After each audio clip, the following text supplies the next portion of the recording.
Malabo Kabalen, kamusta kayo po? My name is Louie and welcome to We're in Pampanga, where we help businesses promote their products to our We're in Pampanga community. Actually, before pa tayo nagsimulang mag-shoot, kanina ko pa sila kinukutkot. Anyway, so these are from Nothing Else by RPO Fine Foods Corporation. Just a bit of background, no? It all started in 1999. As a matter of fact, this brand right here, yung Wow Money and Wow Bawang, ganyan, has become a popular brand not just in Pampanga. So they have already jumped to other provinces. Starting 2010, they started exporting these products to other countries such as Canada, US, and countries in Middle East. So that's actually parang isa sa mga dapat natin din ipagmalaki sa Kapampangan. Okay. So habang i-introduce ko sa inyo guys, tinitikman ko na rin. So basically they have three types of product, no? Unang-una is yung Nothing Else Money. And then meron din tayong Nothing Else Wow Kasoy. Ayan. And then lastly, meron tayong mga Wow Bawang. So yung bawang naman nila has two variants. So meron tayong crispy garlic bits, which ito yung mga maliit-liit na to. And then meron din tayong crispy garlic chips naman, which are sliced, which are served slightly larger size dun sa mga ano natin, this one, mga bits natin. Yun. Okay, so let me taste this one. Retaste it actually, because I've already tasted it earlier. And hindi ako makahinto sa pag.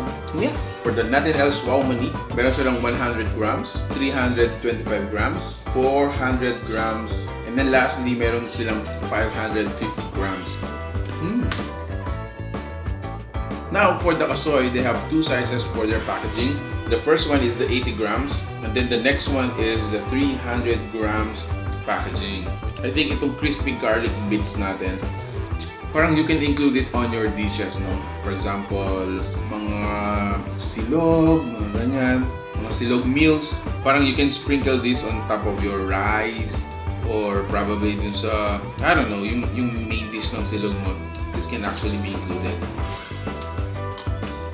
Wow!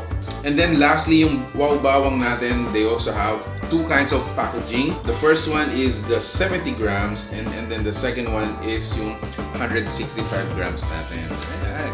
So, yeah, I think they come in handy with this. Para mga, what do you call this? Mga foil pack. Ayan. I can't stop, no? Sarap nung kasoy nila. So, si Nothing Else is actually halal approved. And at the same time, they are also inspected.